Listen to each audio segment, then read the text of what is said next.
The morning of December 7, 1941 began like any other in Hawaii. The sun rose over Pearl Harbor, its golden light reflecting on calm waters, masking the storm that would soon tear through the sky. At first, there was nothing to betray the horror to come, only the faint hum of engines as American pilots prepared for routine patrols. And then it began. From the horizon, a dark swarm of Japanese Mitsubishi Zeros and bombers appeared, moving with precision and deadly intent. A wave of steel and fire that would forever change the Pacific. The sky erupted into chaos. Explosions ripped through hangars, smoke spiraled into the heavens, and the roar of engines clashed with the screams of men and the crack of gunfire. In that instant, every pilot faced the impossible: survive or die. Among them was a young lieutenant, barely 21, gripping the controls of his P-40 Warhawk. The plane shook violently as anti-aircraft fire slammed around him, yet he had no choice but to climb, to fight, to defy the instinct to flee. The enemy fighters were faster, more agile, their Zeros twisting through the air as though they were extensions of the sky itself. Conventional tactics, flying in formation, diving in predictable loops, were no longer enough. Every movement was a gamble with death. And then he did something that would have seemed insane to anyone watching. He rolled his plane upside down, inverted in midair, diving directly toward a formation of Zeros. For a heartbeat, it felt as though gravity itself had abandoned him. Bullets whipped past, tracer fire illuminating his path like fiery ribbons. Yet somehow he emerged on the other side, unscathed. It was a maneuver born of desperation, necessity, and raw courage. No one had taught them this. No manual explained it. They were discovering, in real time, that the sky was not just a battlefield. It was a laboratory, and every life was both experiment and stake. And the question that haunted every pilot in those hours was as terrifying as it was simple.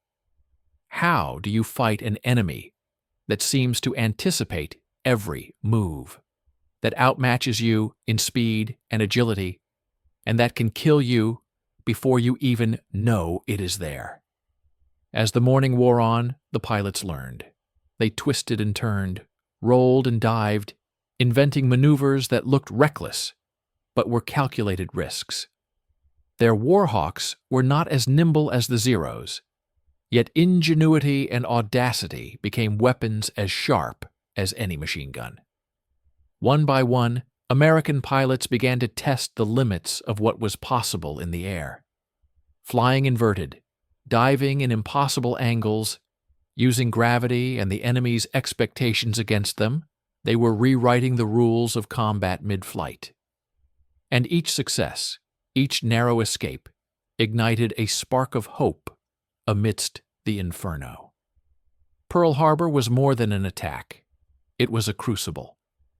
In those desperate hours, young men became the first aces of the Pacific, not because they had better planes or more ammunition, but because they dared to think differently, to risk everything in the pursuit of survival.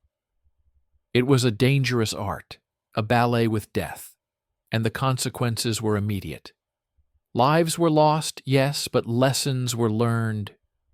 Maneuvers that seemed impossible in theory were proven in fire and steel, and the American pilots who survived that day carried knowledge that would shape every battle to come. The sky over Pearl Harbor burned, a hellish theater where courage and ingenuity were as crucial as firepower. And in that fire, a new breed of fighter emerged, one that would not submit to fear, one that would challenge convention, and one that would prove that even in the face of overwhelming odds, daring could change the course of history.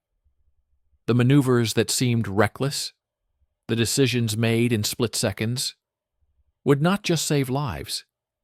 They would define a new era of aerial warfare, and as the smoke cleared over the harbor, one question remained in every pilot's mind. Who will have the courage to fly upside down, to turn the enemy's advantage into their own, and to write history in the sky?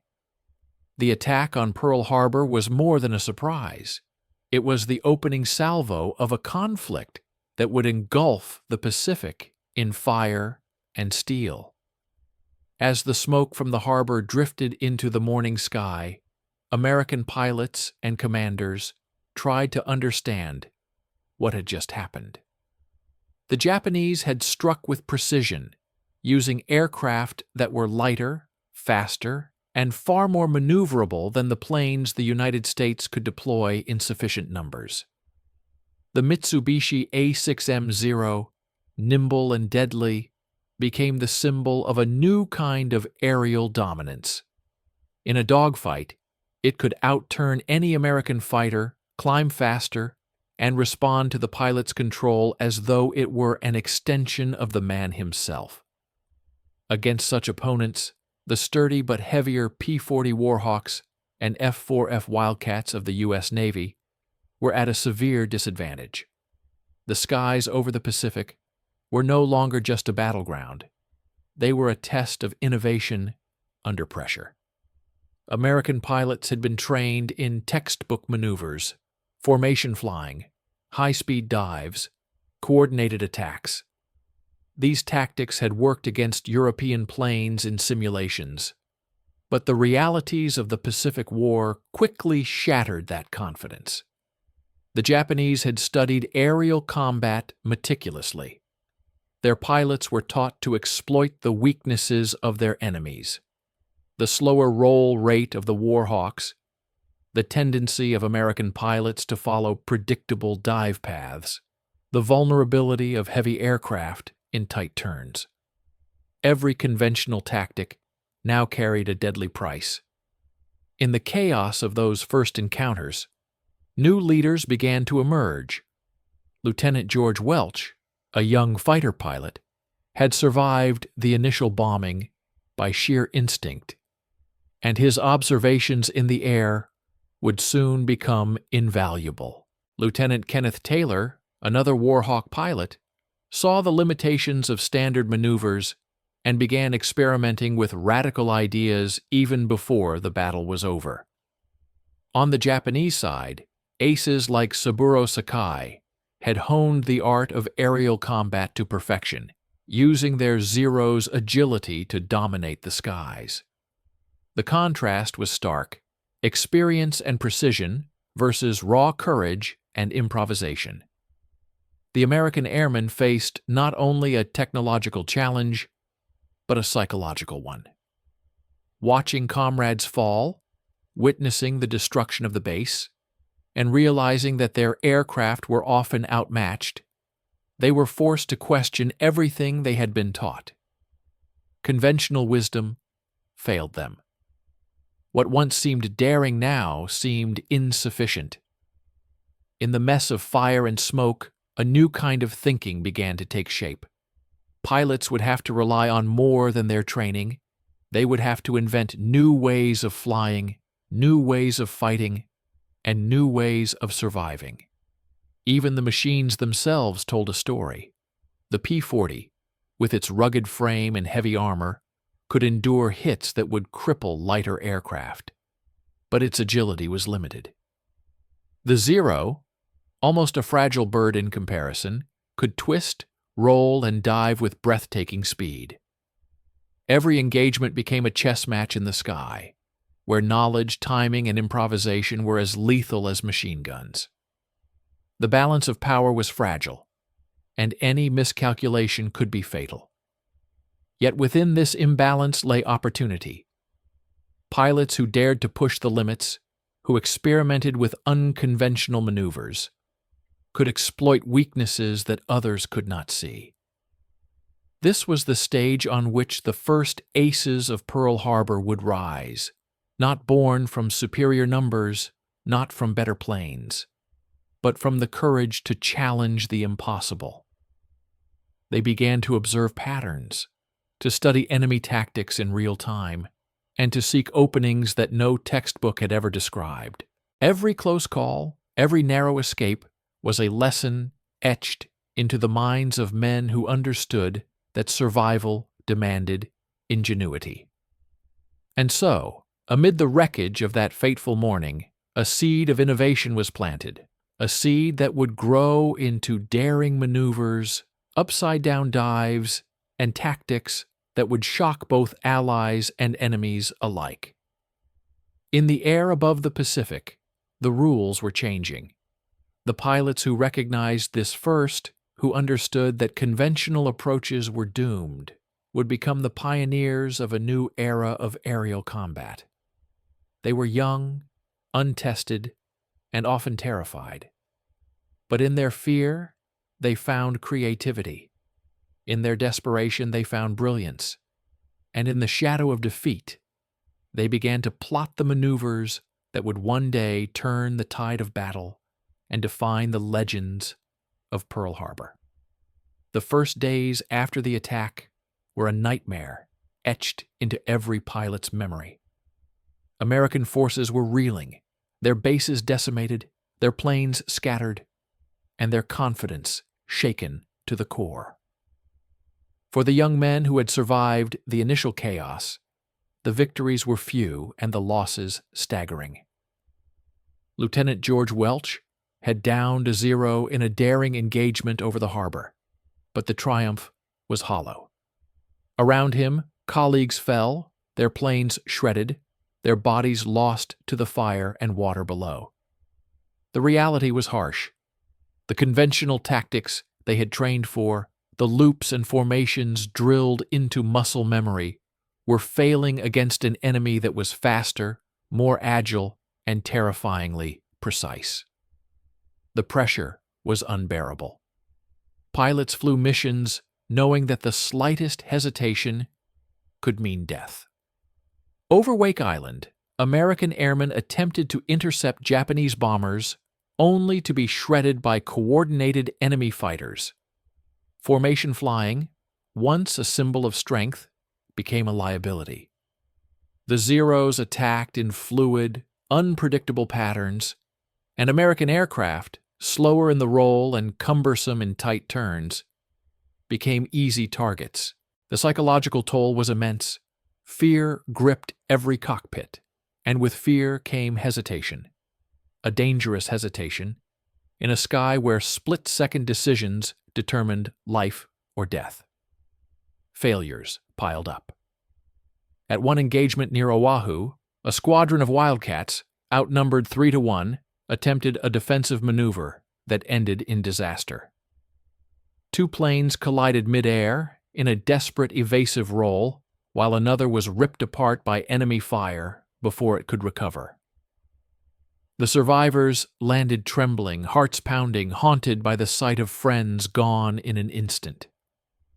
Commanders watched the reports with grim faces, realizing that their strategies, effective against European opponents or in simulations, were being annihilated in practice. There was no margin for error. Every mission was a gamble with insurmountable odds. It was not just the technology that was the problem. It was the mindset. Pilots were taught to engage predictably, dive, climb, fire, repeat. Against the Zeros, predictability was fatal. American pilots needed to break free from doctrine, but the weight of tradition and the expectations of command made such thinking seem reckless, even insane. Yet the more they clung to the old ways, the more lives were lost. Each sortie, each encounter, reinforced the urgency of adaptation. Survival demanded innovation, and innovation demanded courage. In the hangars, engineers and tacticians worked feverishly, analyzing every report, every wrecked plane, every debrief from the pilots who had returned.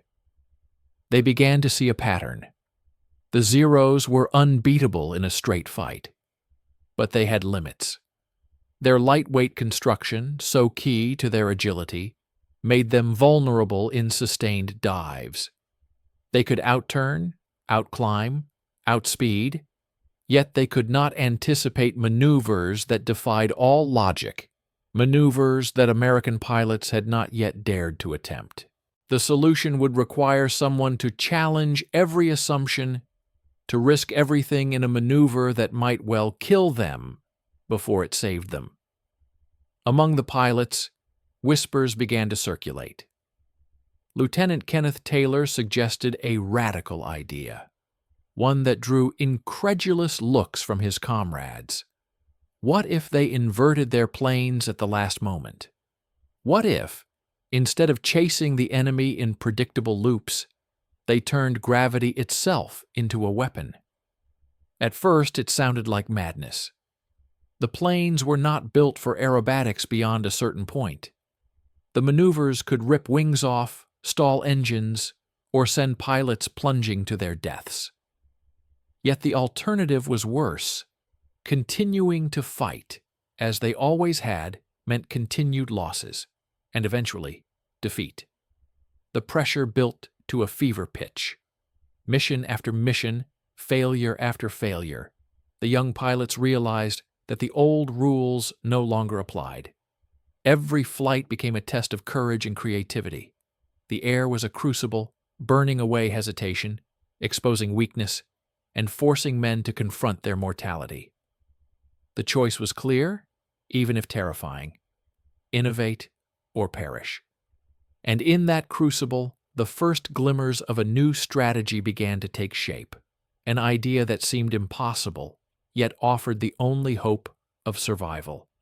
It was a radical departure, a rebellion against every tactic they had been taught. It was daring, dangerous, and desperately necessary. By the end of those first harrowing weeks, it was evident that the war in the skies could not be fought with tradition.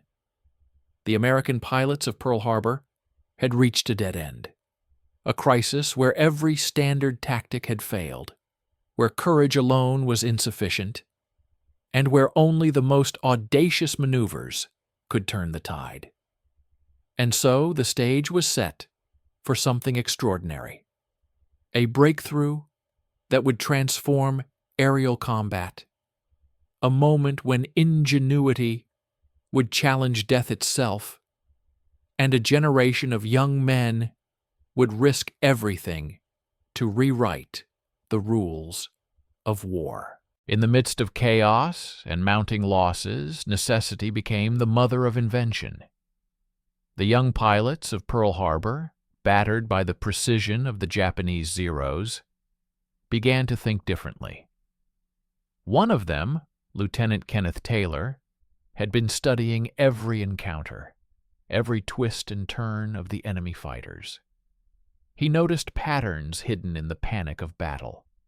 The Zeros were unmatched in straight dives and tight turns, but they were less agile at inverted angles, less predictable when faced with maneuvers that defied logic.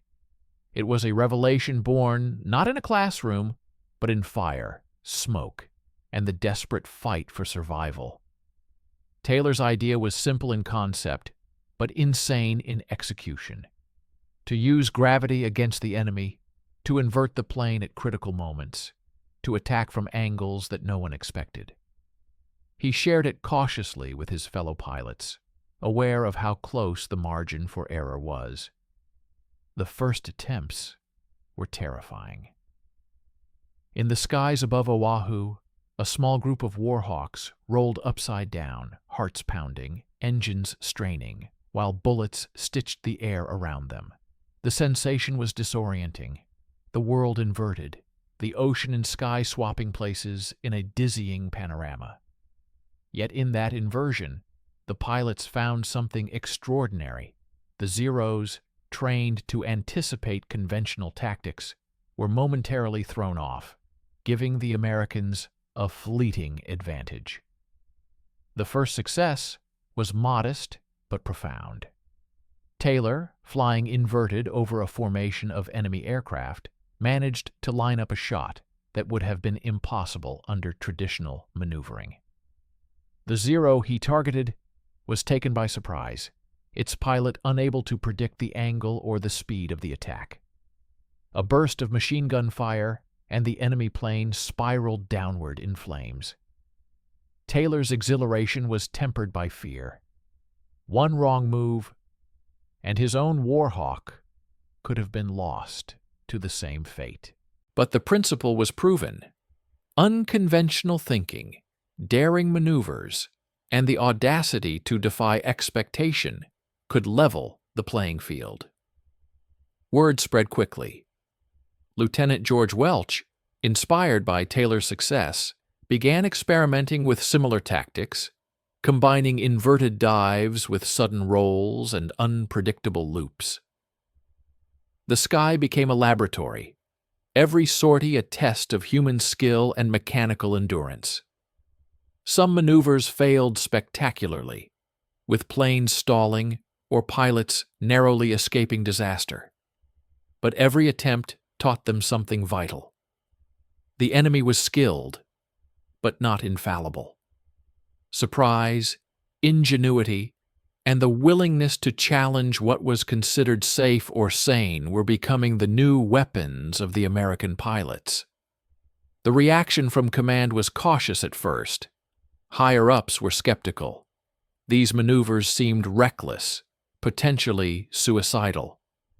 Reports of inverted attacks and strange aerial acrobatics sounded more like stories from a carnival than military strategy. Yet as confirmed kills mounted, hesitation turned to grudging respect. The new tactics worked. The first small victories achieved by audacious maneuvers gave pilots confidence and forced commanders to take notice. Training protocols began to shift subtly, allowing for improvisation and teaching pilots how to exploit enemy weaknesses in unconventional ways. By the end of that harrowing week, the first aces of Pearl Harbor had emerged, not just as survivors, but as innovators. Their audacity had rewritten the rules of engagement. The skies that once seemed dominated by the enemy were now fields of possibility, where courage, creativity, and quick thinking could counter superior machines. It was a dangerous, high-stakes game. Failure meant death, but success meant survival, and the faint glimmer of mastery in the chaos. These men, young and often untested, became pioneers of a new kind of aerial combat.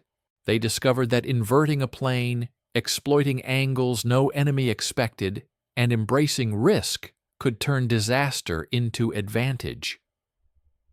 The Japanese pilots were skilled, but no strategy could prepare them for the creativity and fearlessness of a fighter willing to defy gravity itself. In the smoke and fire over Pearl Harbor, a new breed of ace was born, one who did not simply react to the enemy, but anticipated, challenged, and reshaped the very art of war in midair. And so, from desperation, courage, and relentless experimentation, the first real breakthroughs in American aerial tactics were forged. The young men who dared to invert their planes, to roll, dive, and strike from the unthinkable angles, were not just surviving. They were learning to dominate, to rewrite the narrative of the Pacific Air War. The price was high, the danger constant, but the lesson was clear. In the sky, innovation could become as lethal as any machine gun, and the first aces of Pearl Harbor had learned it better than anyone. The first daring maneuvers above Pearl Harbor had changed everything. The pilots who had survived the initial onslaught were no longer just men fighting to stay alive. They were innovators, aces in the making, architects of a new aerial strategy that would ripple across the Pacific. The upside-down dives, sudden rolls, and unpredictable loops that once seemed insane became tools of survival, and soon tools of dominance. Each engagement offered lessons carved in fire and steel, and each lesson reshaped the tactics of the American Air Forces. Over the following weeks, the results were undeniable. Small squadrons began to coordinate attacks using the new principles. Pilots exploited inverted angles to line up shots the enemy could not anticipate. A warhawk, twisting unexpectedly, could outmaneuver a Zero for the first time in a direct engagement. Lieutenant Taylor and Lieutenant Welch, among others, began to see patterns emerge. If they forced the enemy into a reaction, they could dictate the flow of the fight, turning the Zeros' superior agility against them. What once had been a weapon of death for the Americans became a vulnerability for the Japanese. The victories, however, were never without cost. Even as the new tactics yielded successful kills, mistakes proved lethal. A single misjudged roll, a stall in midair, or an enemy who anticipated the maneuver could still mean disaster. Over Midway, several pilots attempting inverted dives miscalculated their altitude and slammed into the ocean. The margin between brilliance and catastrophe was razor-thin, and every sortie was a test not just of skill, but of nerves, instinct, and courage.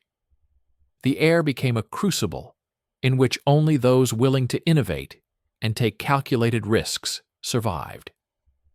These innovations reshaped the balance of power in the Pacific.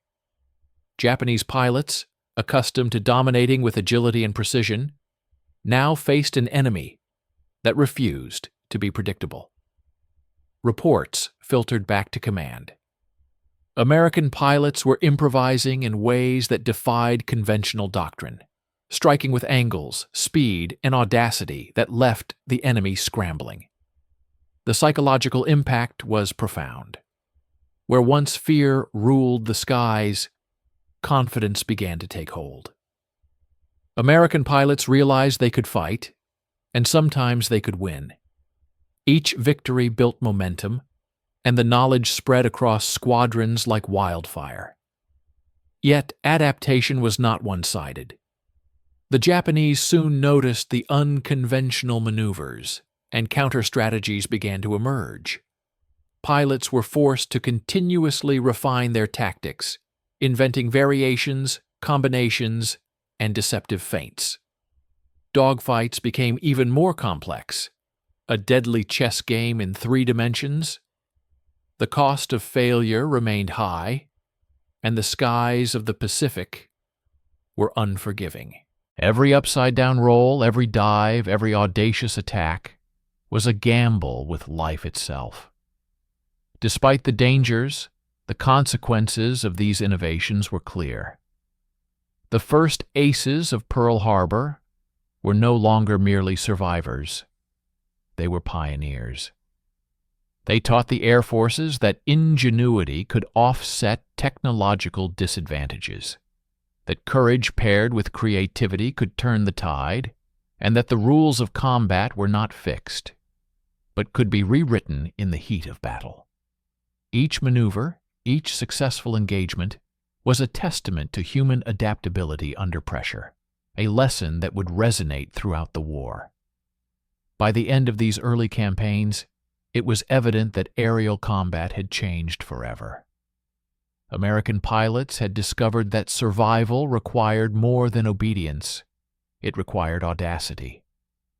The new tactics, forged in desperation, became a foundation for future operations, influencing how missions were planned, how squadrons were trained, and how battles were fought. The first aces of Pearl Harbor had paid a heavy price, yet their innovations had shifted the balance, proving that even in the most overwhelming circumstances, daring, creativity, and the willingness to challenge convention could create victories where none seemed possible. And so, the sky that had once seemed dominated by the enemy became a theater of possibility. The aces of Pearl Harbor were no longer simply reacting. They were shaping the fight, forcing the enemy to adapt. And in doing so, they were rewriting the story of the Pacific War. one bold maneuver at a time.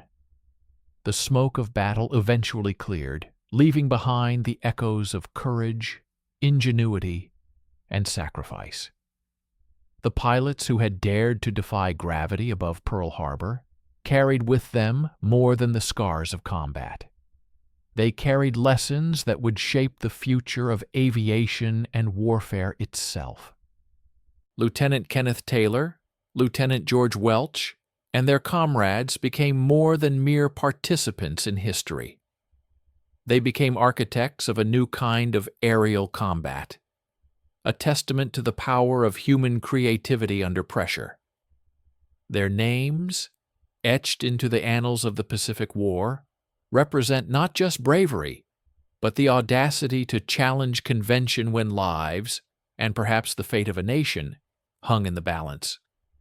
The upside-down dives, the daring rolls, the maneuvers that had seemed impossible at first became standard lessons in flight schools. The tactics born of desperation evolved into strategy, influencing generations of pilots long after the bombs had fallen and the war had ended. The aces of Pearl Harbor demonstrated that survival and victory were not always dictated by machines or numbers, but by the courage to see possibilities where others saw only danger, to turn fear into action, and to bend the rules of the sky in moments when every second counted. Yet the legacy of those early maneuvers was not without its shadows. Many young pilots never returned, their lives claimed by the very audacity that might have saved them. Each success carried the weight of risk, and each failure was a grim reminder that innovation in war is inseparable from sacrifice. The skies of the Pacific were cruel tutors, teaching lessons in both triumph and tragedy, and the men who survived bore the memory of their fallen comrades in every loop, dive, and climb. As the war continued, the echoes of those first aces resonated far beyond Pearl Harbor. The lessons they forged in the heat of battle informed strategies, training, and aircraft design. Engineers studied the interactions between pilot skill and machine capability.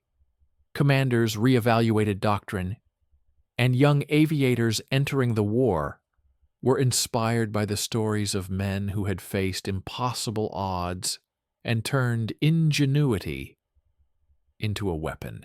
The impact of those early flights rippled through history, a reminder that courage is not merely facing danger, but reshaping it into an advantage. In reflecting on these events, one sees more than military innovation. One sees the human spirit in its most intense form, the drive to survive, to overcome, to innovate under pressure, and to act decisively in the face of fear. The aces of Pearl Harbor remind us that in moments of crisis, brilliance often emerges not from textbooks or instructions, but from necessity, courage, and the refusal to accept the limits imposed by circumstance.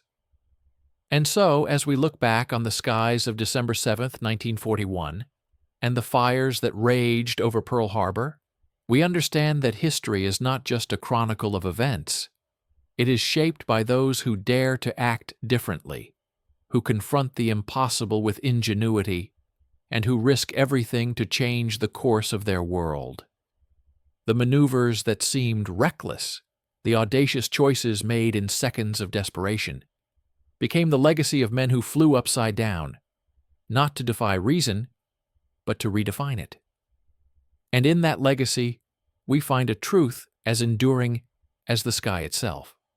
That courage, creativity, and the willingness to challenge the impossible are the forces that truly shape history.